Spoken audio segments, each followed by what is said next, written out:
Guys, today we have to cover a very new story in this video as well. So let's start with without no delay. Okay, so today we have got a beautiful chapter which is titled as How the Camel Got His Hump. So it starts with the world had just begun and animals were working for humans. There was one lazy animal that did nothing and said nothing but hump. Even the clever Gene was at his wits' end. In the beginning, when the world was new and the animals were just beginning to work for man, there was a camel and he lived in the middle of a howling desert because he didn't want to work. He ate sticks and thorns and prickles, and when anybody spoke to him, he said, Hump. Just hump. He said, Hump.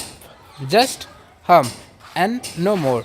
Presently, the horse came to him on Monday morning with a saddle on in back and said, Camel, oh camel, come out and trot like the rest of us. Hump, said the camel, and the horse went away and told the man.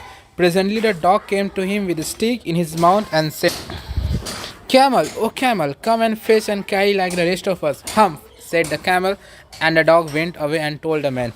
Even you can got the Hindi meaning of these sentences and statements here by pausing the video. So let's move to our next page. Presently the ox came to him with the yoke on his neck and said, Camel, oh camel, come and plug like rest of us. Hum, said the camel, and the ox went away and told the man. At the end of the day the man called the horse and the dog and the ox together and said, 303, I'm very sorry for you, but that hum thing in the desert can't work, or he would have been here by now, so I'm going to leave him alone, and you must work double time to make up for it. That made the three very angry and then held up panchayat on the edge of the desert. And the camel came chewing curd and laughed at them. Then he said hump and went away again. Presently there came along the Jinn who was in charge of all deserts, rolling in a cloud of dust. Jinn of all deserts, said the horse. Is it right for anyone to be idle? Certainly not, said the Jinn. Well, said the horse, there is a thing in the middle of your desert with a long neck and long legs, and he hasn't done a stroke of work since Monday morning. He won't trot. So let's move to next page.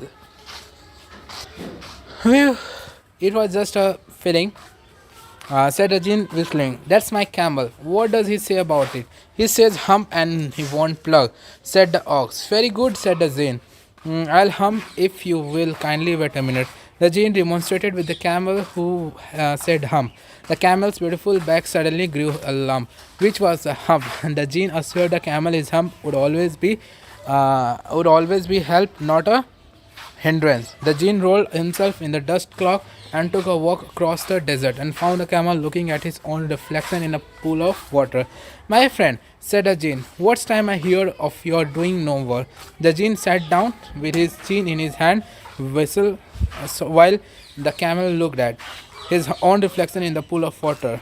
You have given a free extra work ever since Monday morning alone, account of all your idleness, said the Jinn, and he went to thinking with his chin in his hand. Hump, said the camel. I shouldn't say that again if I were you, said the Jinn. You might say, it once too often. I want you to work. And the camel said, hump again. But no sooner had said it than he saw his back that he was so proud of, puffing up and puffing up into a great big hump. Do you see that? Said the Jinn. That's your very own hump, Dad. You have brought upon your very own self by not working. Today is Thursday, and you have done no work since Monday. When the work began, now you are going to work. How can I? Said the camel with his hump on my back. That's a purpose, said the Jinn. That is a purpose, said the Jinn. All because you missed those 3 days. You will be able to work now for 3 days without eating because you can live on a hump.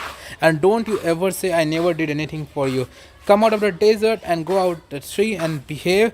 And the camel went away to join the tree. And from that day to this, the camel always wears a hump. We will call it hump now, not to hurt his feeling, but he has never yet caught up with the 3 days that he missed at the beginning of the world, and he has never yet learned how to behave.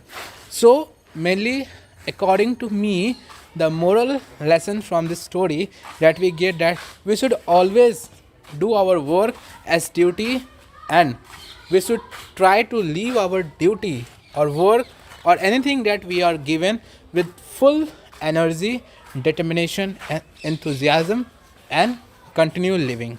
Thank you so much.